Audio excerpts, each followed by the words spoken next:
Once upon a time, in the village of Umuike, there lived a humble, kind woman by the name of Emma. Mama was the embodiment of virtue, gentle, God-fearing, and full of grace. Her only crime in life was her kindness. In a world where the peaceful were often trampled, Mama found herself unlucky in marriage. She was a devoted Christian who loved the things of God.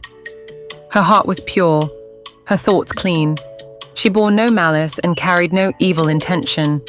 Say what you will, Emma was an innocent woman. She was married to a strict man named Elo. Elo was difficult, a man who lacked understanding and emotional intelligence.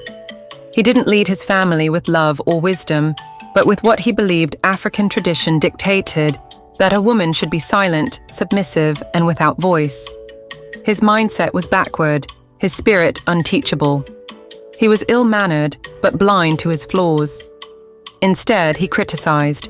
He lashed out at Mama unnecessarily, intimidating and bullying her, always with the notion, a woman must respect and humble herself at all times, no matter what. When they first met, Emma was young and naive. She wanted to be a good wife. She was a housewife, and Elo the provider. But as the years passed, she began to see a side of her husband she had never imagined, the side that made her weep in silence.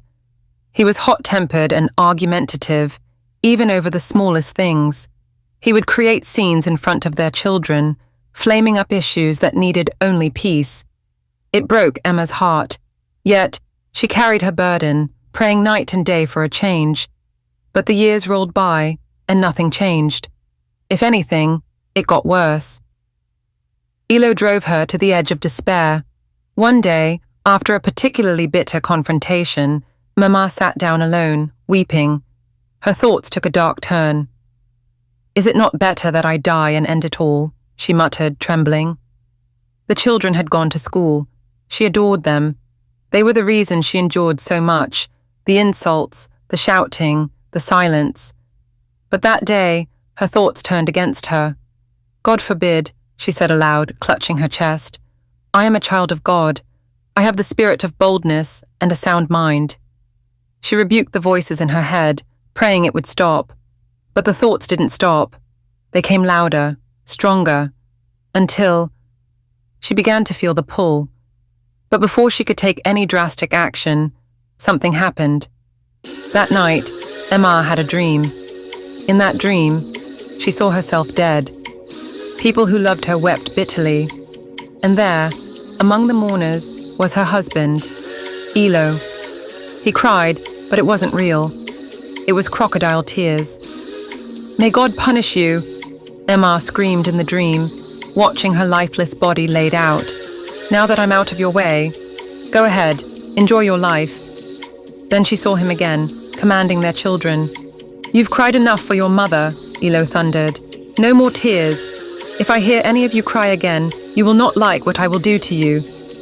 Emma rushed forward in the dream to slap him, but she couldn't. She was no longer in the land of the living. A barrier blocked her. "You idiot," she yelled, powerless. "You think you can bully my children? May God punish you. Your end will be in the lake of fire." She broke down sobbing again. Then, to her horror, she saw him return home one day, holding another woman by the waist, laughing. "Chimu," she cried, "is my eye deceiving me?" "Elo," she screamed from where she stood, unseen and unheard. "It shall never be well with you. You couldn't even mourn me? Am I that insignificant to you? I served you like a slave. I humbled myself. I never cheated you or stole from you. I gave you peace, even when you were the storm." She sobbed uncontrollably. "Oh, Elo, may it never be well with you. You forgot me so quickly." And as if that wasn't enough, the woman became his new wife, the new mother to her children. But she was cruel. She mistreated Emma's children. Emma became numb with pain. "I'm sorry, my children," she wept. "I'm sorry for not thinking about you. I betrayed you. I should have stayed. I should have fought. I should have lived," she screamed in anguish. Suddenly, "Mama, Mama!" a small voice pierced through. She opened her eyes, panting, sweating. Her little son was touching her. "Mama, you shouldn't have..." Done what? He was asking innocently. Emma gasped and held him tightly. Thank God it was a dream, she whispered. Thank God. From that day on, Emma made a decision. She was going to live, not for Elo, but for herself and her children. She erased all thoughts of suicide and begged God for forgiveness. She sought counsel and signed up for a sewing class.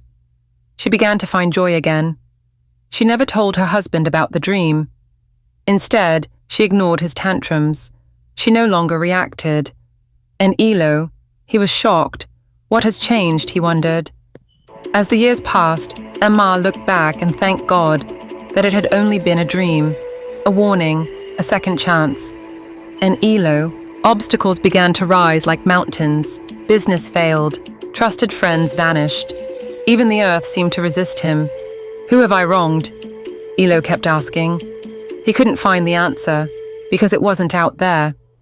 It was in the very home he built, and bruised Elo was a proud man, the great man outside his home, the feared voice inside it, a man whose strength was used not to protect his family, but to intimidate and control them. Once the provider, Elo was now helpless, yet the woman he once wounded became the one who held the home together. Emma, the wife he had scorned, rose quietly, gracefully becoming the breadwinner. At first, his pride wouldn't let him accept it. I don't need a woman's support. I am an African man, he barked. Emma would smile gently and say, But that is foolishness, my husband. Remember, we are one. What I have is yours, and what you have is mine.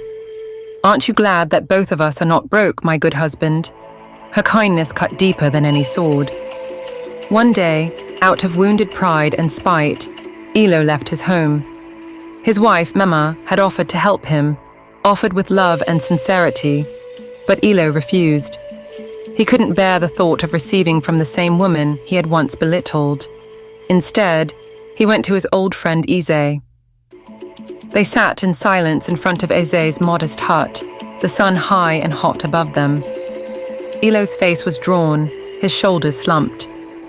Eze, he finally spoke, voice cracking. You have to help me. Please, remember the past, my friend. Remember how I stood by you. Eze looked at him, long and hard. Then he sighed. A sigh that carried years of truth Elo refused to hear. Elo, Eze said, have you now seen what I've been trying to tell you?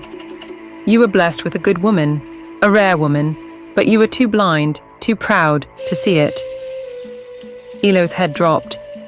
Your wife is admired in this entire community, Eze continued. Other men see her value. We speak of her goodness. And you, the man who should honor her, chose to silence her, shame her, and suppress her. I warned you, Eze said, voice rising, to treat her well. I told you to loosen that iron grip on her, but you wouldn't listen. Elo remained silent, ashamed. And now look, Eze said firmly. She has risen, and you are falling, and now, you come to me? He leaned in. Elo, your wife is capable. She's holding your house, your children, and your legacy together. And instead of honoring that, you still choose to act like a wounded child. He shook his head. I cannot help you, not when you refuse to help yourself. Then, with a hard finality, he added, if she were my wife, Elo, she would have taught me a lesson I'd never forget. He stood up and dusted his wrapper. I'm a busy man. Go home, make peace like a man, then come back and we will talk. Elo was stunned. He hadn't expected this. His feet felt heavy as he walked away, almost unsure if they would carry him home. The world that once knelt at his feet now turned its back on him. People watched him pass, whispering, some even chuckling. It serves him right, they said.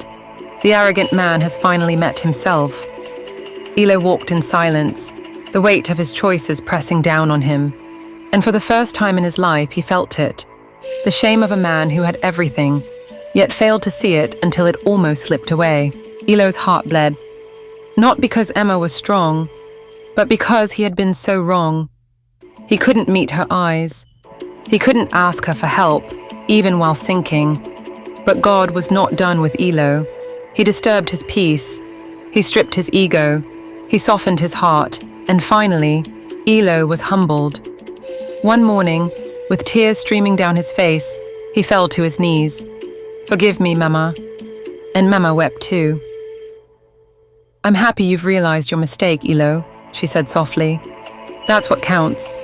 Realizing your wrongs doesn't make you less of a man. It makes you a good one, a role model to your wife and children." From that day, Elo changed. Instead of puffing up, he stepped down and stood beside his wife. He joined hands with her business. He listened, he learned, peace returned. The children smiled, the home flourished, and so did their love. Now, whenever Elo looked at Emma, his heart would whisper, "If only I had done better." He was surrounded by his family, yet still felt the sting of remorse. But for the first time in his life, he understood, peace doesn't come from power, peace comes from love. The end. Final lesson. Do not be an instrument of pain in someone else's life, especially not in your own home. Be a role model. Let your actions speak louder than your words. Remember, your children are always watching. They learn not just from what you say, but from how you live. Live the kind of life you want to teach them with your words. Let your example be their foundation. And may God help you. Amen. If this touched your heart, please like, share, and subscribe for more captivating and inspiring life coaching stories. Your growth starts with one story at a time.